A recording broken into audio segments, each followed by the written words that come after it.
Hey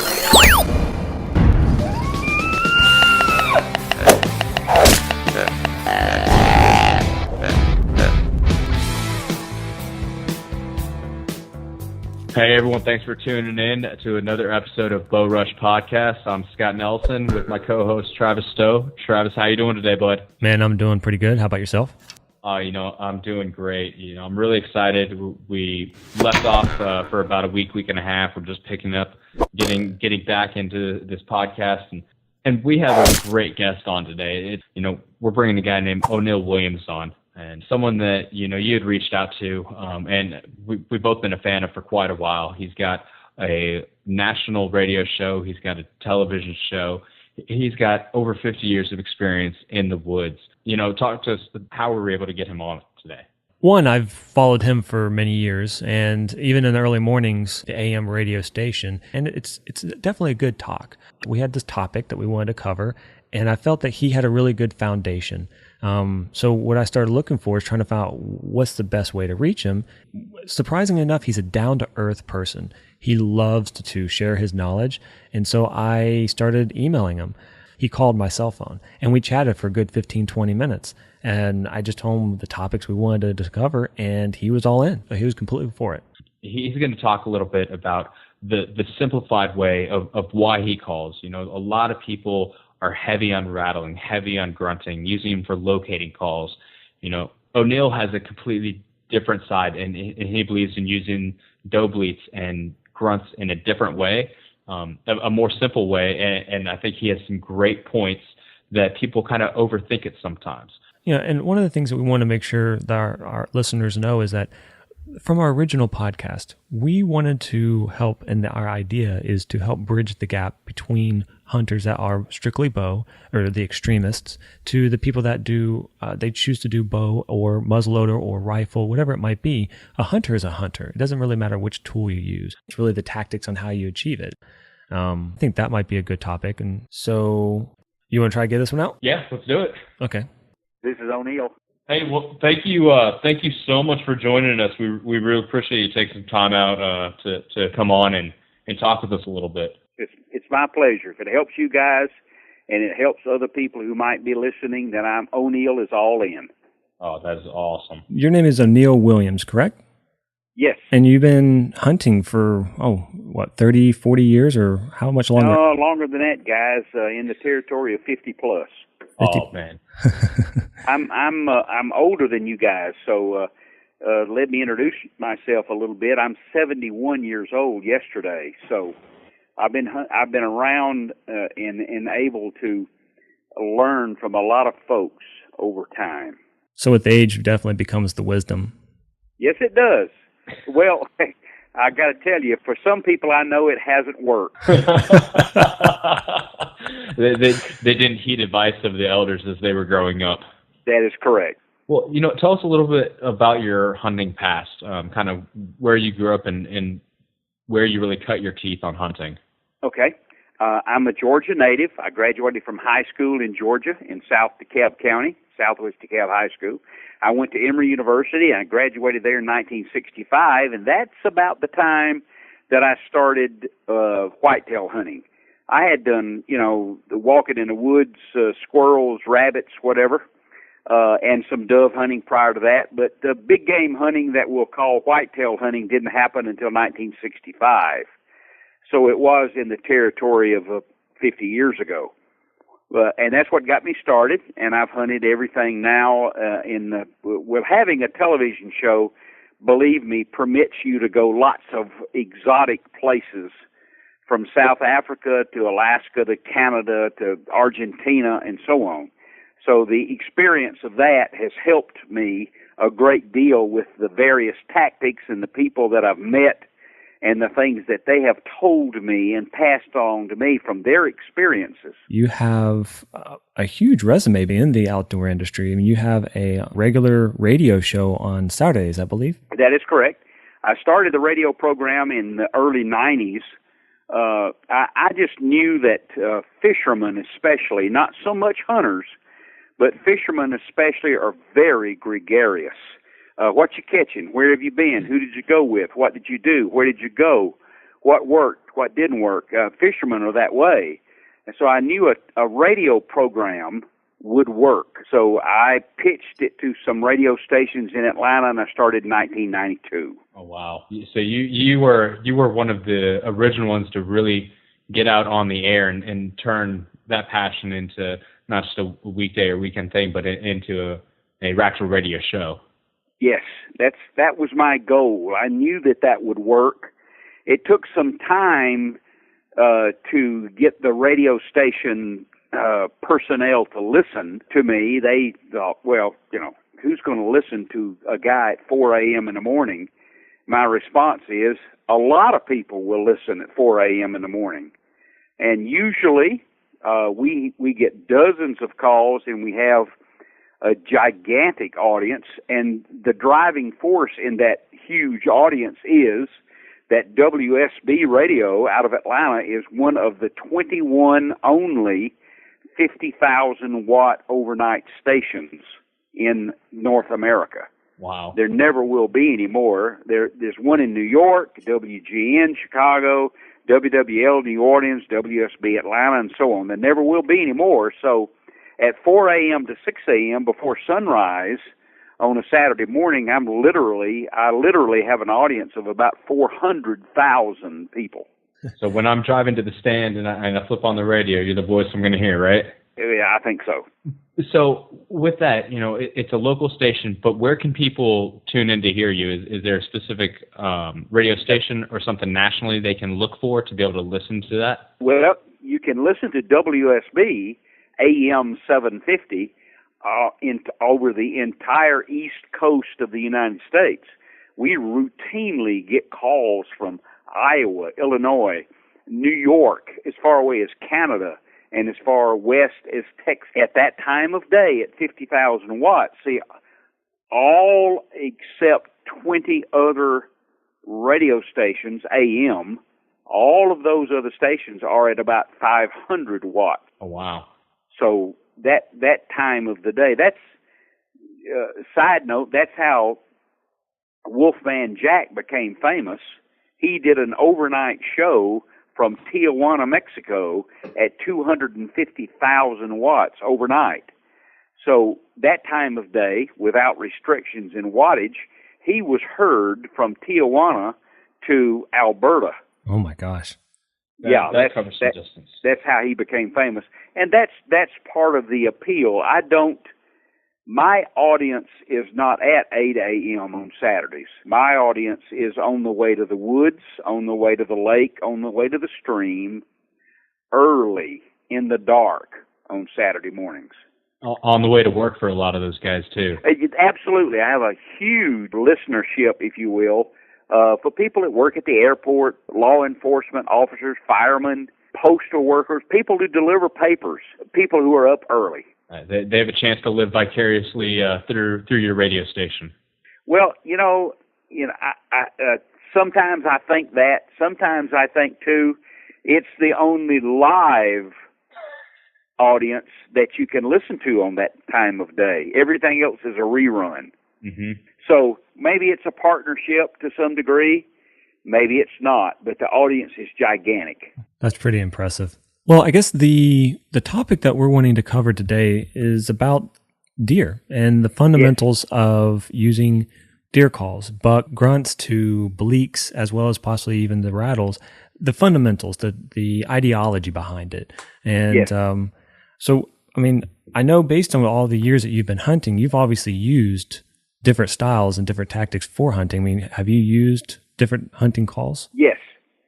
And it goes back to, if I might start that topic by saying the following. I don't hunt bucks. I hunt does, and so do the bucks. If I can locate the does, then eventually I will locate the bucks, because that's what they're looking for. So now my number one call is a doe bleat, a distress call from a fawn, and that's what attracts the does and makes them comfortable. And if I keep them around me, then the bucks will show up if I'm hunting at the correct time. Is there usually a time period that you feel that's more appropriate to use it? I mean, throughout the day, there's obviously morning, there's midday and afternoon, but there's obviously a time that you would use that call versus another call or not call at all. That's correct. I would use a doe bleat. Always I use the doe bleat first, or the fawn bleat. I use that first in the dark. That's to help settle everything down around me so that I'm not placing anything that around me is in distress. I don't want anything around me to be subjective or subject to noise or the smell or anything. So that's what I do. Well, so if I can picture it right, you're saying that if you're walking into your stand and it's dark, I guess it would be before sunlight, obviously, and you're climbing up your tree, you get into the spot, and about how long do you usually wait to when you are finally settled in? Do you pull out the doe bleat and use it? Immediately. So you're using that to help to silence the noise you made. Correct. Okay. Whatever noise that I have made, I want it to be disguised as best I can. If the noise that I have made has attracted attention, I want to cover that right away. Maybe even walking in, I might turn the doe bleat over or squeeze the doe bleat or fawn bleat just to cover it. How frequently would you use it? Well, I'm a minimalist. I'll use it as little as possible to cover what I'm doing. So I might couple maybe 3 times that from the last noise that I made, one more time, and then I'm quiet. You know, you have a lot of hunters who have done so much research or they've been in the woods and got into a rhythm or a pattern of how they call, you know, whether it's the middle of the rut and they have a grunt every 15 minutes followed by a rattle. They tend to get in a rut of doing the same calls over and over or sticking to a pattern. How do you approach that? I mean, do you really try and vary it and various your tactics and what you're using for calls? I separate the calls. If you're using a doe or fawn bleat, that's when I'm attracting or covering my sound and attracting or settling down whatever does might be in the area. Okay, bang, that's over. I don't use that again. Now, with regards the grunt call, that's only in the rut, and that is only when I have does in my sight. That's just not a blind call. Regrettably, I believe, and it's just for me, I think most hunters, whether they're turkey hunters, duck hunters, deer hunters, whatever, they fall in love with their call. They use it entirely too much. So do they... go ahead. If you don't get a response with a grunt call in 2 times, put it away. Wait at least a half an hour, maybe even an hour, and then try it again. You have does in front of you in a food plot, whatever the case might be, and you grunt call 2 times and you don't get a response or you don't get a run in, you don't get a buck to come in, stop it. Just let things happen, that is, naturally. So what's your opinion on rattling? I mean, is that something that people tend to just use as kind of that locator call where they're doing it just to see? Rattling has to do, to me, the rattling has to do generally with the doe to buck ratio in whatever area you are, wherever you hunt.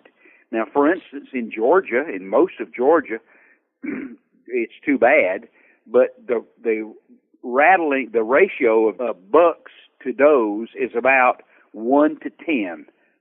Does to bucks, 10 to 1. Bucks don't need to fight to get does. I know of some biologists who say that the sound of a rattle will run the bucks away. They don't want to fight. They've got a doe with them already. Why leave and go pick a fight with somebody that really may hurt you just because you hear the rattle? Now, if you're in Texas, that's a whole different story. Rattling works big time because the doe to buck ratio is much less, 2 to 1, maybe 3 to 1. So the bucks are alert to that sound, and they say, aha, while some other 2 guys are fighting, there's a doe there that I might need to help out. Again, that goes back to my minimalist tendencies, no matter what the calls are. Most people call too much. I think I fell right into that this Saturday. I was reading up. I was trying to test something new. And one of the things I overheard one time is that if you're going to read something, at least put it into action and test it. And not just read it and consume all this information, but never really apply anything. Learn. Mm-hmm. And so I read an article. It was talking about when it came to rattling, that you would do it early morning, right when the sun was just about to rise. But you would do it probably about 3 minutes long. And then you'd wait about a minute or two and do another 3 minutes long. But you consecutively do this over and over for about 30 minutes and in a given time. But you would do it incredibly loud. And they said in certain areas that will actually help draw in deer. But I guess you're saying even in Georgia, that might actually be a harmful thing. And surprisingly, I have hunted in Georgia, and quite frankly, this goes back to my minimalist nature. I've hunted in Georgia since 1965. I have never rattled in a buck. Wow. Never. I know because I've seen it happen. I've tested it. I have had bucks in the area that I could see, and I grunted and rattled, and they left. You know, it's improper, and I think incorrect to think that all bucks want to fight. I have had biologists tell me, and I'm a member of QDMA, I have had QDMA biologists tell me they know of bucks that don't fight or mate at all. They will run from a fight, and they have no interest in visiting the does. So the smarter ones. So really they'll handle business later. They don't have to fight for it. They're big, they're the boss, and they'll let the little guys fight it out. Then I'll visit later, and I'll take over. So really the theory or the thought of bucks being dominant hounds isn't so much true, and it really comes down to the doe and buck population. If they don't need to be dominant, they're not going to be dominant. I agree. That is correct. I think, fellows, I think we overthink all this. Okay, we do entirely too much. If you're in an area with a food supply, bedding areas, and deer that have left you sign that they exist, then just go sit quietly, cover your scent, face the wind, and shut up. Well, talking about that, overthinking something, I've had enough fortune that I've been able to sit down with a couple of different call manufacturers and see the background of how they made a call and why they made it. And there's a few out there that have tried a few new things, and they gave me some really good points and why they did it. I want to bounce them off you and kind of see your take on it. Okay, I'll be happy to, but just keep this in mind. Mm-hmm. They're selling calls. Absolutely. Okay, absolutely. And talking to someone with as much experience as you, yes. and seeing it active, what your thought is. So when you are out and you're calling, whether it's mule deer, whitetail, elk, or blacktail, when they call, if you were to talk to someone, as soon as they plug their nose, they sound like this because they're talking through a single air path. Whenever we talk to anyone one-on-one or in a room, we're actually breathing through our nose and our mouth, and we use both chambers to talk. The theory that I've had a couple people talk to me about is, by using a single chamber or a single tube for any of your calls, it's essentially you sound like you are a deer with a colt.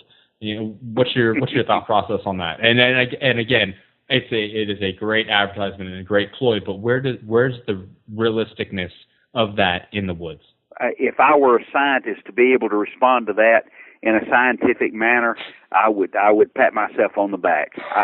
I got to tell you guys, listen to this and see how it sounds to you. Okay? Yes, sir. We hear a grunt call. We make a grunt call, or we hear our fellow hunter make the grunt call. Mm-hmm. Okay? Do you think the deer heard that in the same way? Did he? Did more he than hear likely. that the way you heard it? Yes, absolutely. I don't know. Does he? Are you spooking the guy or are you calling him in? I don't know. I can't match, with my ears. I can't match what he hears. So I'm just the kind of guy. You're to make a call, whether it's whether you call too much with a yelper, or a gobble call, whatever that is, whether it's a grunt call, whether it's the doe bleat. I gotta tell you, there's a big downside to that stuff. And I am the guy who says, I'm going to stick with the basics.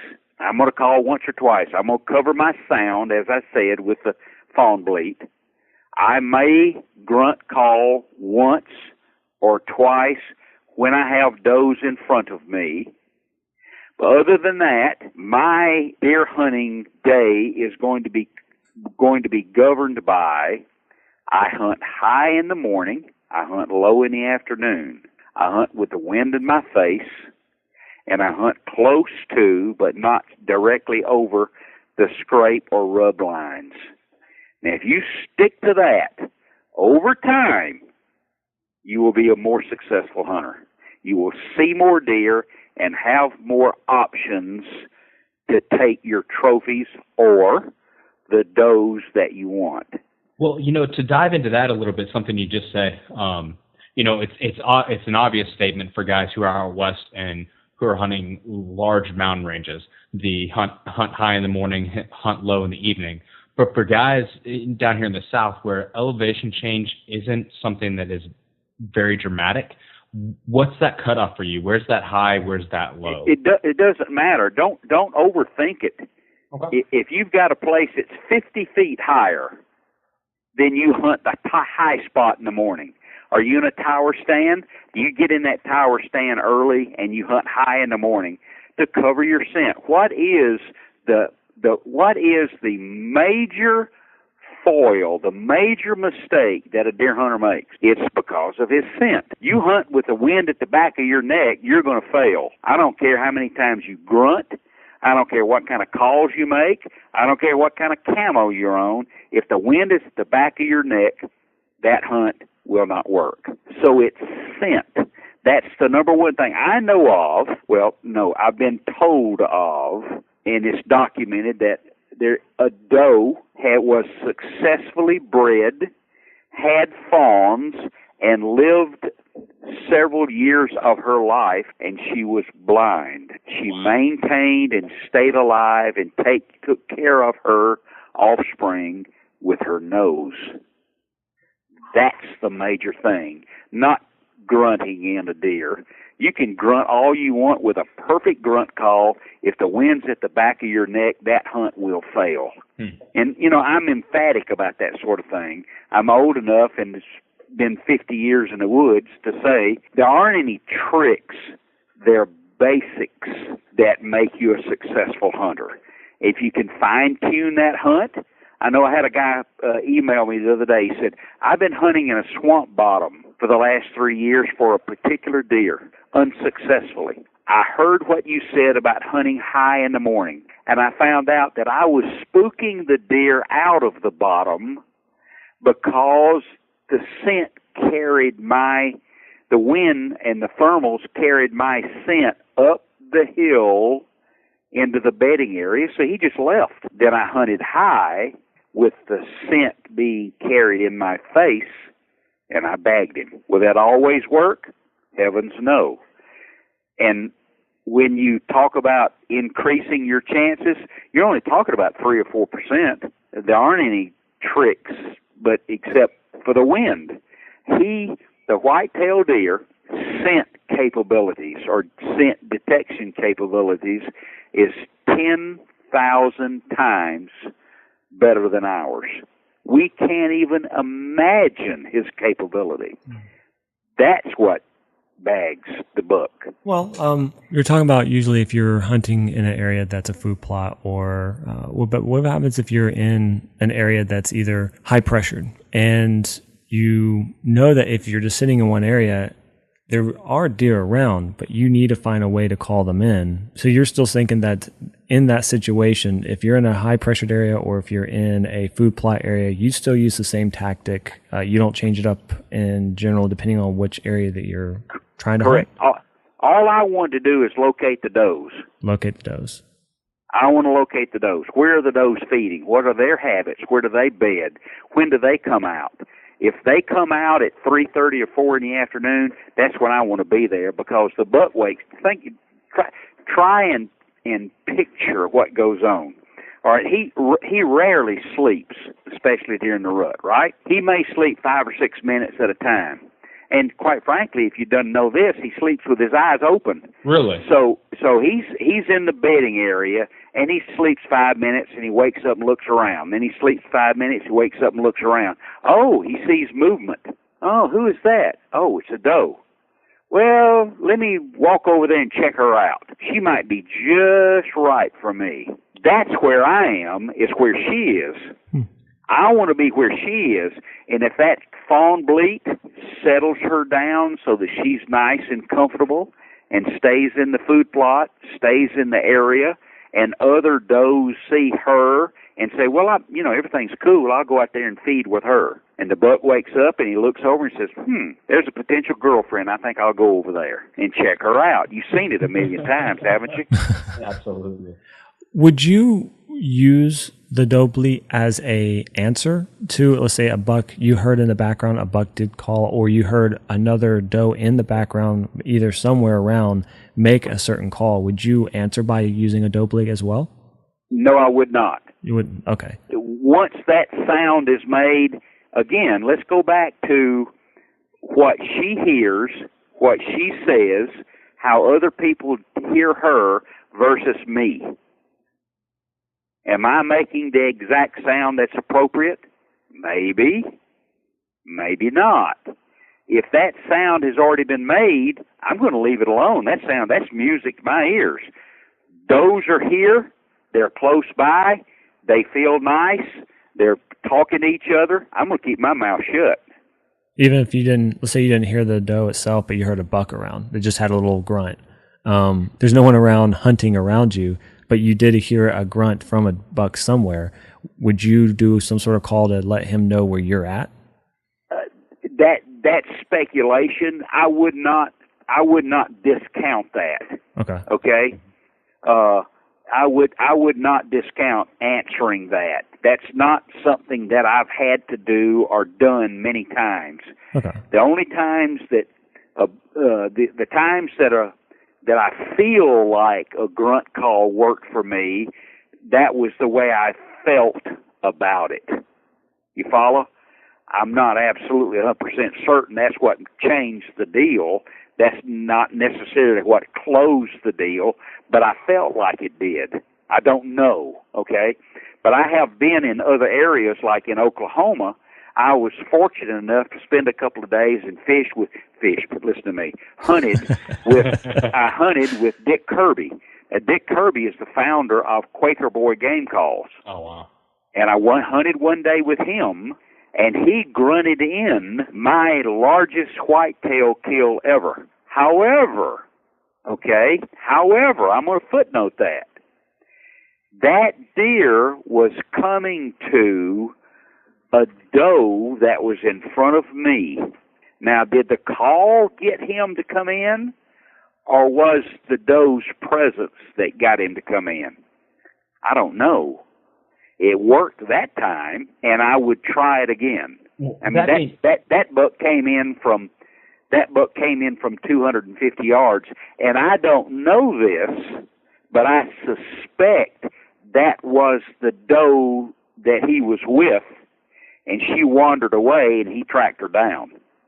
I don't know that it was a challenge of the grunt that got him to come in. Romantically, let's say that it did, and it worked. Mm-hmm. Well, that being said, that's kind of another point. We're talking about different kinds of calls, whether it's doe bleats or fawn neighing, grunts or snort wheezes. Another attractor that people seem to be kind of fantasizing about and leaning towards now, or maybe it's the next fad, is the actual decoys. They're taking the turkey type decoy theory and putting it with Yes. deer.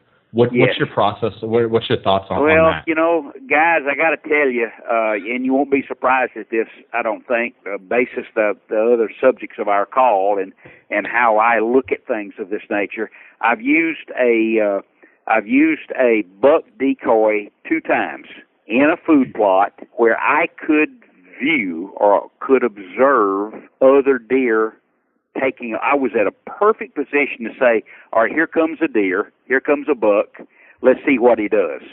I wasn't going to kill anything that day. I had my muzzle loader. I could have, if something that I just couldn't turn down showed up. But I saw bucks come into the edge of the food plot from the woods, from the heavy timber, and see my decoy, which was a very timid-looking fork horn. And they turned and left. Wow. Now, is that a blanket statement for the use of a decoy? Heavens, no. But that's my experience. Mm-hmm. They came in, they looked, they noticed, they put their nose in the air. Maybe it was me they smelled. They put their nose in the air and they left, and I didn't see them again. The next day, I hunted the same blind, the same weather, the same food plot, the same everything, except I didn't use that decoy, and I took a nice 8-pointer. He came into the food plot unchallenged, and he was harvested. So, you know, talking in fishing terms, there's a lot of lures out there that are really good at catching fishermen, not so much fish. Absolutely. They're made to fill tackle boxes. Really, I mean, if you want to be a good bass fisherman, just tie on a plastic worm. You'll be fine. Oh, yeah. I'm a big fly fisherman, and some of the stuff that I've seen created sells really well and gets a lot of guys really excited, but there's a lot of things I've never even seen catch a fish before. Absolutely. It's according to who's using it. Absolutely. Now, I will tell you that it doesn't make sense.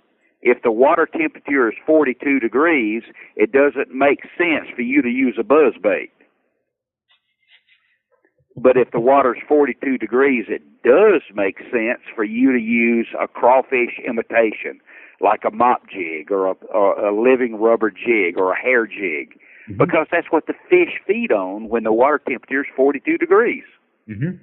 There's smart things to throw, but you had to eat. It tickles me. Somebody will call my radio program in November, and they'll say, O'Neill, I was using a Rapala last April, and I just really caught them. It's not working now. And I say, hey, Dumbo, they're not there now. Use something else.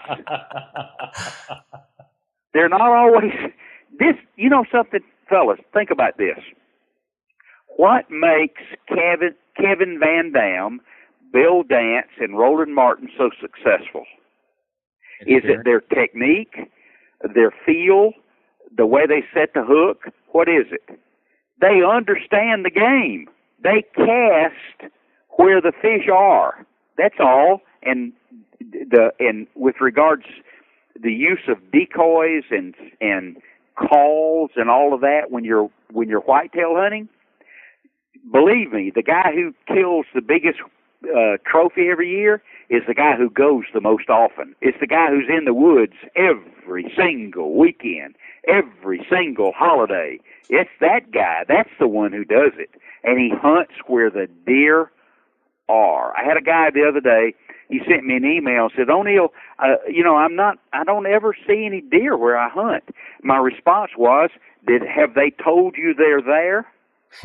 What do you mean? Are there any tracks, any rubs, any scrapes, any does? No. Well, obviously there aren't any deer there. They will let you know they are there. They don't know any better. Mm-hmm. And believe me, if you're not successful with it, there is a reason for it. You move. You hunt low in the morning and high in the afternoon. You don't cover your scent, okay? Or there are no deer there. You make too much noise. You hunt with the sun in your face instead of the sun behind you. They see you. They're not dummies, but they don't. The deer doesn't say, it was last year or the year before. I was up there and I heard a gunshot. I better not go up there again. No, they don't do that. They go, if they say, ooh, I think there's a doe up there on that hill. I'm going to go over there and look. I'll go over there and see if she could be a girlfriend of mine. They don't think, well, I better check that blind because there was a guy in that blind last year. No, they don't. So Basics. Do you think there's any validity to so many guys that hunting out of tree stands are just absolutely positive of switching trees, even within a area that they're hunting, even within a 20 or 30 yard area, they consistently change their stand because they think that these deer are walking, looking up, and they recognize, oh, that is a hunter, or that is not supposed to be there. It's not above me to believe that a deer could walk along his trail, notice movement, notice smell, and think, uh-oh, this is not a good place for me to be. I'm going to stay out of here for a couple of days. But that's about it. Okay. The next time he heads in that direction, if he doesn't see you, he doesn't smell you, then that's his signal. I don't think he naturally looks up at all. Okay. Now, there may be that 4 or 5% of the guy who goes in the woods, and sure enough, the deer looks right at him. Well, there are no 100% in this deal. There are no guarantees in this deal. I'm the guy who says, narrow down your mistakes. Explode your chances by sticking to the basics. Over time, you will see more deer. You will take more deer if you stick to the basics. Now, about that movement of a stand, if you're in a stand and that afternoon on a November 22nd, the prevailing wind is at the back of your neck, you better leave. Go to the other side of the food plot. Go to the other side of the trail, because that's going to stay that way over the next few days. If you think that wind has spooked the deer out from those in front of you, I'd go to a different place altogether. I wouldn't move 30 yards. I'd move 300 yards. Okay. If you've been in the woods 3 days, in a stand, in a box blind, on the ground, wherever, you've been there 3 days in the same spot, okay? He knows you're there. He has smelled you. And so have the does. So the does don't come, and then he doesn't come either. Believe me, if the does aren't there, why would he be there? Right. He's looking for the does. So all you have to do is be where the does are, quite frankly. The food source in the rut doesn't make a bit of difference in the world as far as the buck goes. It's the doe. If she comes in to feed, he will come by and look. He may be in the woods, 30 yards into the woods, and look into the food plot. Oh, I already know her. She turned me down yesterday. I'm going to go elsewhere. I'm going to leave her alone. But there's 8. Oh my goodness, there's 8 does out there. I better go look. I'll give you a look. I'll let you look around. Well, I know you said that you've never rattled in, if I'm correct, you've never actually rattled in blind calling a buck. But do you have a story, something that sticks out, where it was some kind of call that really did make the difference for that hunt? All right, let me adjust my comments because I have evidently misled you. I have rattled in bucks, but not in the southeast. It was in Texas, where the buck to doe ratio was 2 does for 1 buck. Oh man, yeah, I rattled them in like mad. I'd have 5 or 6 bucks come in at once. Oh man, looking for a fight. But they are incredibly lonesome. They don't have a doe with them. I would challenge anyone, and it would take a scientist to tell me this and convince me, a whitetail stays with a doe for a couple of days. You know that? No. I This did not is know not that. a quickie, This is not a quickie. He does, fellas, he does her over and over and over and over again. As long as she is receptive, he will stay with her. Really? Yes. Huh. So I'm this buck. I'm this big 8-pointer. I'm a 165 class. I'm the boss buck, and I've got a lovely lady sitting right next to me. And she still loves me. And I hear some rattling. Phooey on that. I don't need to go anywhere. I got it made. But in Texas and other areas, that are more thinly populated, or the buck-to-doe ratio is different, and I'm lonesome. I'm ready to fight. I'm looking for a doe, and I hear rattling. I'm gonna go over and give that a try. There might be some ladies there that I could steal. Mm-hmm. So yes, I have rattled in bucks, but not in Georgia. I've never ever seen that work. So it basically means, really, depending on where you're hunting, which state you might be hunting, it would be important for someone to actually learn what the buck-doe ratio is. Absolutely. For instance, does a Texas deer change his or adapt his behavior according to what he hears from the Georgia deer? Well, no. A deer's a deer. He's a deer, and he is in that environment. A whitetail buck has a range of about 1 mile square. Okay? 1 mile square is 640 acres. That's where he often spends his entire life. If he has food, cover, and ladies to be friends, he stays right there. Why would he want to leave? Mm-hmm.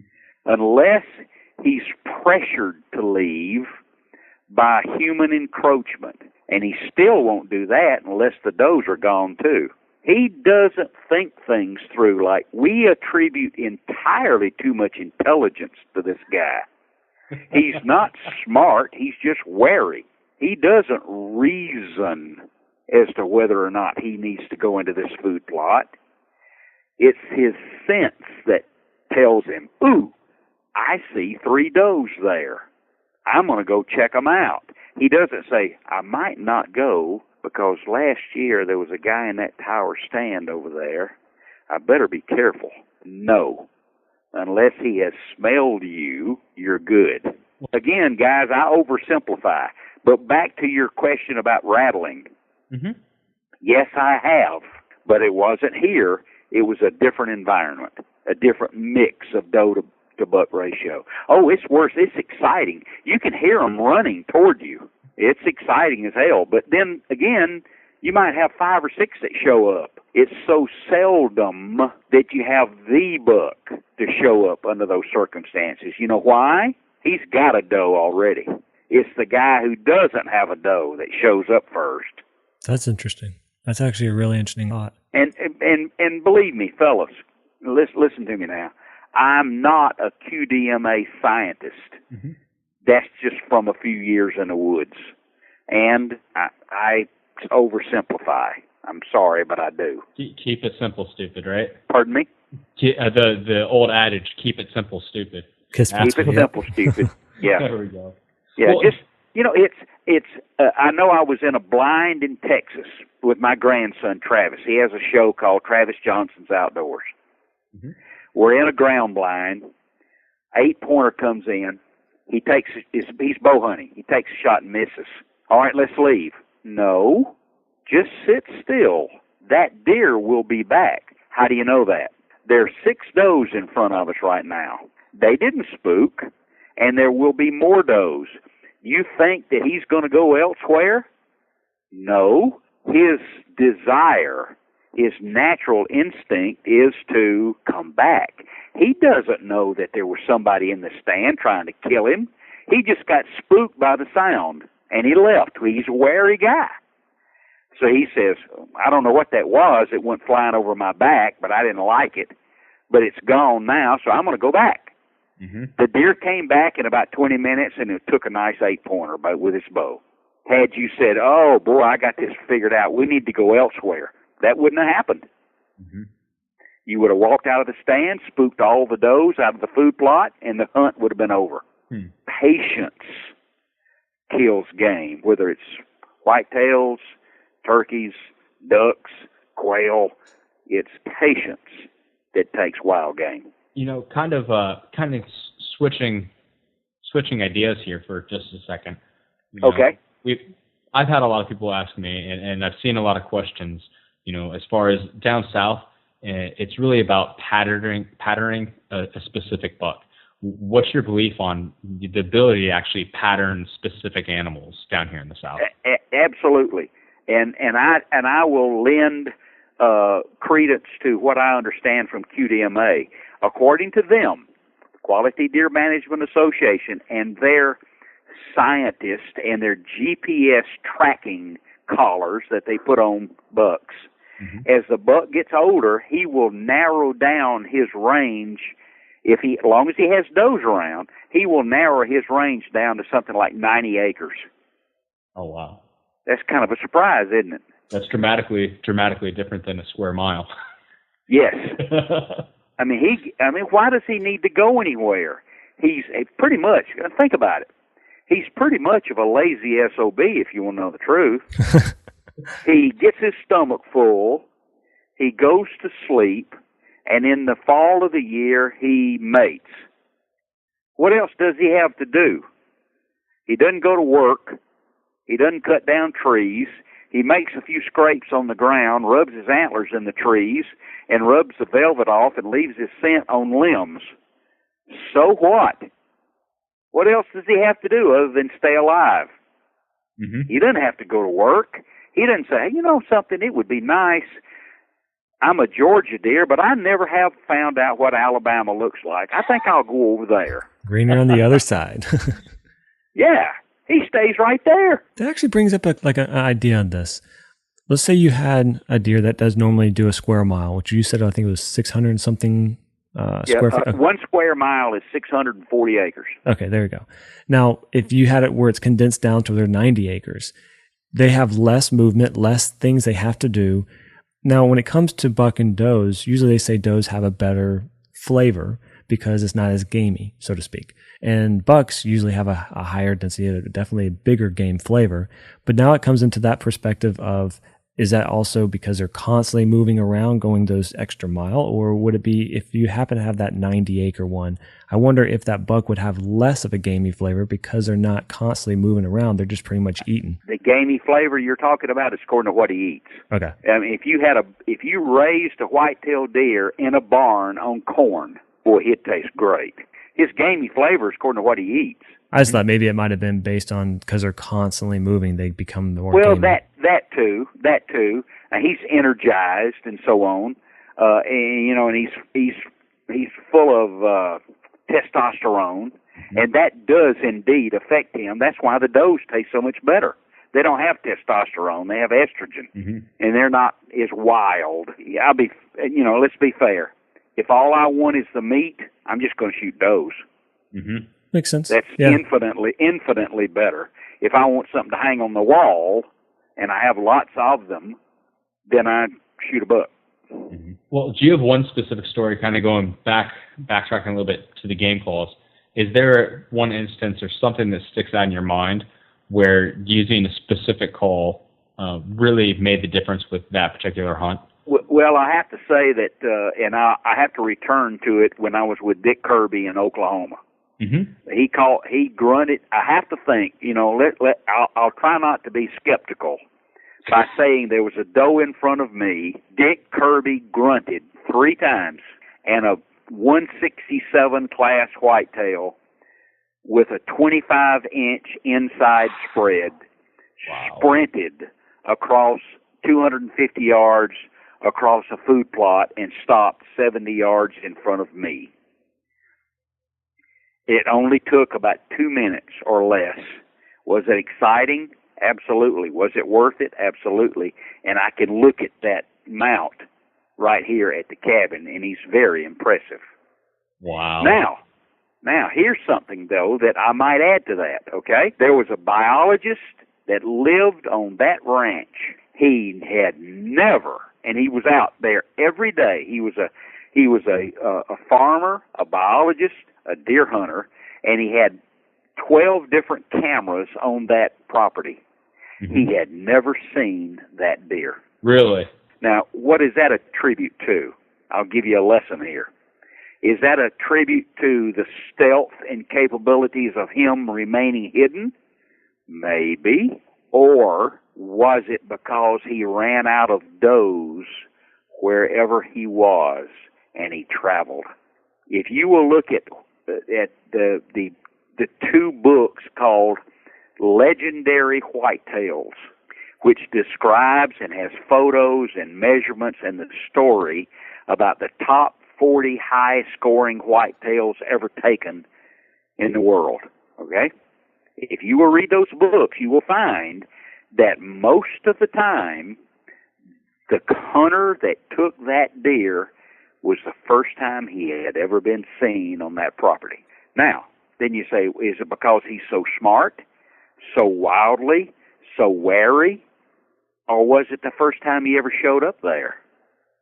According to QDMA, during the height of the rut, if there are no does that are receptive for the buck, he will leave, and he will travel as much as 7 miles, and they've done that with GPS collars. So, quite frankly, to be on a piece of property and you suddenly see a 180 that people have been hunting for decades and nobody's ever seen a 180 before, nobody's ever seen this deer before, and all of a sudden, there he is. Where in the world has he been? Well, he might have been 5 miles away, and now he showed up looking for does. It's interesting, isn't it? Yeah, very interesting. So I guess it really goes back to your very initial point of hunt the does. Oh, absolutely. If you hunt where the doe, he's looking for the does. Why shouldn't you look for the does? Mm-hmm. Let's take it another step. That scrape line that you're hunting over, that rub and scrape line that has so much great appeal to you, that's his route going to the food plot where the does are. So why don't you just put your blind there, put your tree stand there? Over time, you will be more successful. Whether you rattle, whether you grunt, whether you use a fawn bleat, over time, basics kills whitetails. And I guess then there's another point of what you're kind of explaining is too much is a good thing. So in the sense, if someone is using a rattle or a buck grunt or a doe bleak, if they're constantly using it too frequently, it would actually do more harm for them anyways, because it might sound good to them, but it might not be good for the deer itself. Yeah, I guess, guys, I got to tell you, I am always suspect of what I do. I'm always looking. O'Neill, is this the right thing? O'Neill, are you playing within the rules that you've established for yourself? Are you listening to that grunt call? Does he hear it in the same way? All of those things play me to reduce my trickery, if you will. And I'll qualify that, okay? Let me qualify that for a minute by saying that most of my deer hunting is in the southeast. Now, those rules may not apply in Nebraska or South Dakota or East Colorado. They may, somebody else might say, well, O'Neill, you are a real dummy. These are the things we have to do here. Okay, I grant you do. Where I hunt, you don't. That's a good point. Mm-hmm. It's a different hunt. I mean, what I will do on opening day on the 18th is nowhere near what a guy in South Dakota will do on the opening day. Mm-hmm. It's a completely different ball game. It's a different critter. It's a different animal. One time I hunted in above Saskatoon, Saskatchewan, up beyond a little town called Prince Albert. I mean, I stayed there for 6 days. The high temperature was 1. Oh my gosh. I drove a four-wheeler 22 miles to get to the stand every day. Okay? That's awesome. No, there was no heater. I was in a pop-up blind on top of a platform in the trees. Snow was blowing in. I raked the snow off of me all during the day. Okay, I saw one. I had a pile. I had several bales of alfalfa hay out in front of me to attract the deer. The first poor SOB that walked in, I shot him. I was ready to leave. Okay? It was the biggest buck you ever seen. That was no hunt. That was an endurance test. Mm-hmm. And the first poor guy that walked in, he was about a 120. I said, I'm going home. Bang. Now, you say, well, you're not much of a hunter. Well, you know something? When you've been in the woods for 5 straight days, for 12 hours a day, and the high temperature is 1, the low was 20, then you may change your mind about that. That 120 was a whole different type of trophy. That's exactly right. So that's different, see? Everywhere you hunt's different. You know when the rut is in Alabama? I believe it's later. Much later. January. January, yeah. Wonder why that is. I'm going to leave you with that question. You need to figure that out. If it's a white-tailed deer in the southeast, why is the rut in Alabama in January and the rut in Georgia is in November? You need to know that. That's going to be something I'm going to research. I have no idea. See, the more you know, the more you understand, the more you know about the land where you hunt, the woods, whether they're creeks and hardwoods or pines, whether they're food plots, the more you know, the more you can enjoy it and the more productive you can be. The guy who goes on opening weekend and he drives his four-wheeler to the tower stand and sits in it, fellas, that's not hunting. That's shooting. Yeah. It really is. And, hey, listen, the guy who can, I cover my walk into the stand. I walk to the stand. I cover my walk in with a fawn bleed. Pretty good idea, huh? No, I think that's a great idea. It sure is, isn't it? See, I used to do when I was leaving to go home, I used to always have my grunt call just every once in a while as I made more noises. I would grunt just a few times just so if there was a deer around, they would think it would be a Not buck. a bad idea at all. That is an excellent idea, an excellent practice. My only comment about any of your calls is do it as little as possible. The biggest culprit in that vein is the turkey hunter. I mean, he'll call. The turkey hunter sits at a base of a tree and calls 50 times. He shouldn't call more than 3. If you call and you got a response and you call one more time and he answers again, he knows where you are. Mm-hmm. You do not need to call again. And boy, that's tough. The waiting game. You betcha. Patience kills turkeys. I had a good friend who's passed away now. His name was Roscoe Reams. Roscoe's the best turkey hunter I ever been around. And he said he called 3 times. He killed in his career, and he started hunting in the 1940s. He bagged, either called in or shot himself 547 eastern wild turkeys. That's incredible. Evidently, his practice is work. No kidding. That's proof in the pudding right there. You bet. Now, I expect a call from one of you birds sometime soon and explain to me, because you know my telephone number, I want you to tell me, how is it that the white-tailed deer, with the same number of hours of declining daylight, that is the photo period, why do they rut in Alabama in January and in Georgia in November? There is an explanation for that. You will definitely be getting a call from me. I will find that answer. I hope so. It will mean a lot to you. And it's got to be something we're overlooking. It's ultra simple, but it's important that you know it. After all, it's one of my favorite subjects. What determines the rut, fellas? What kicks it off? That's a question. What kicks off the rut for the white-tailed deer? Temperature and moon phase? No, really? Absolutely not. That has to do with his activity level. The guys will send me an email on my website, and they'll say, "O'Neill, when is the rut in Missouri?" Same time as last year. Huh? Certainly it's the same time as last year. The declining number of hours in daylight triggers the estrus in the doe and the testosterone in the buck. It's exactly the same time, year after year after year. He doesn't know any better. He doesn't say, I'm not feeling real good. I think I'll wait.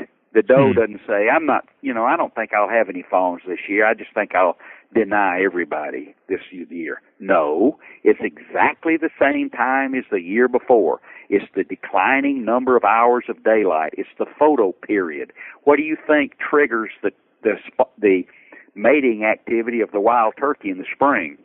It's the increased number of hours of daylight. It happens at the same time every year. That's why the turkey season is in the springtime instead of the fall. Oh, boy, have you got a lot to learn. Yeah. Well, you need to do some studying. If you're a deer hunter, you should know that answer bullseye. You should know. And, of course, it's a simple answer.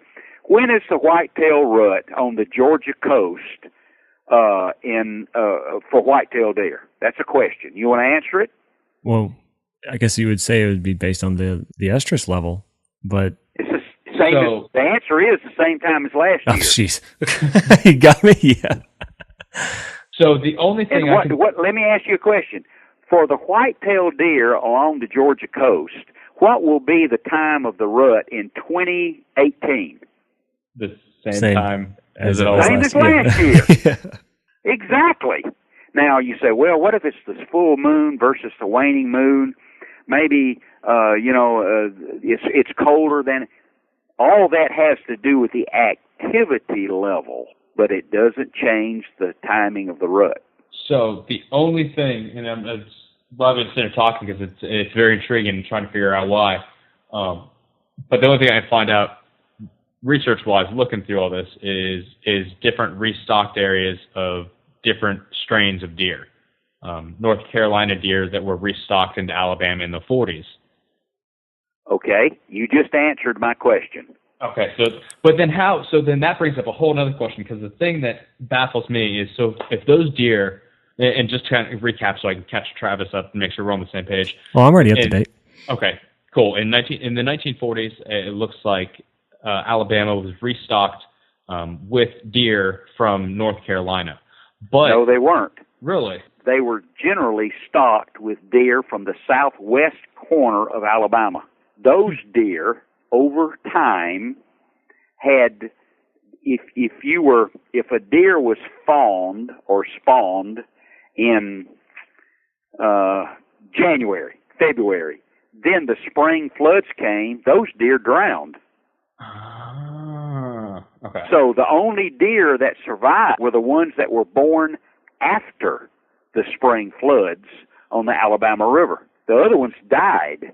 So when it came time to restock Alabama with whitetail deer, they used those deer from southwest Alabama along the river. Because in Alabama along the river, in the springtime, the river's a mile wide.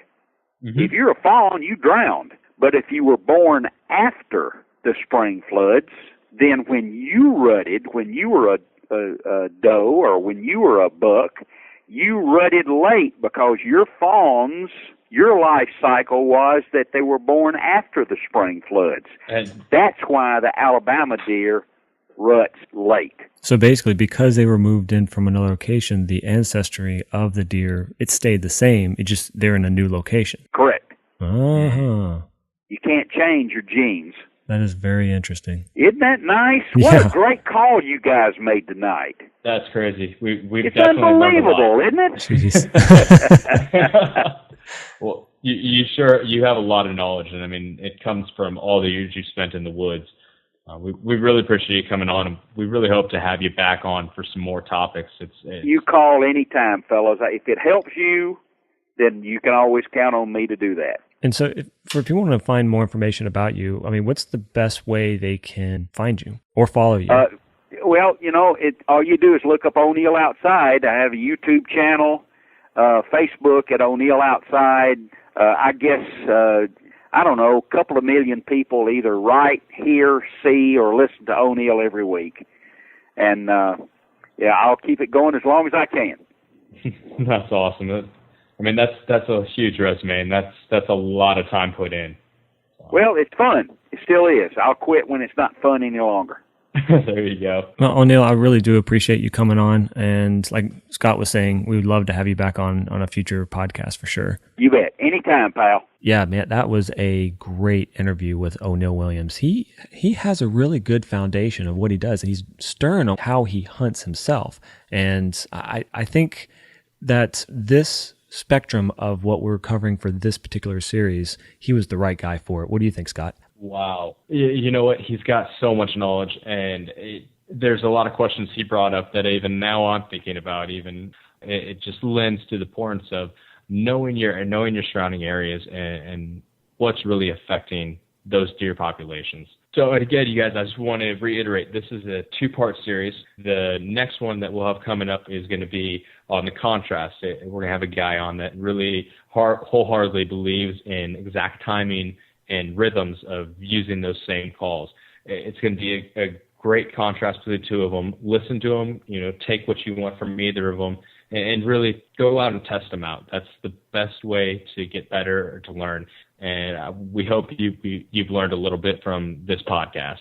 All right. Please go to our website at www.mybowrush.com/004 to get the show notes to this episode. And as well, we would really appreciate it if you could take a moment and give us a 5-star review. It would take just but a moment of your time. We made it pretty simple. Just go to our website, mybowrush.com/iTunes, and it will redirect you to the appropriate page so you can make this a lot simpler on your behalf, which will help us in the long run. Hey, you guys, thank you for tuning in to another episode of the BowRush podcast. I'm Scott Nelson. I'm Travis Stowe, and we're still working on the closing. No rush for a BowRush ending. We got to have something, dude. We're going to do this every time until we figure something out. It's going to click, and we're like, oh, yeah. Once in the field, aim small, miss small. Filled those fridges.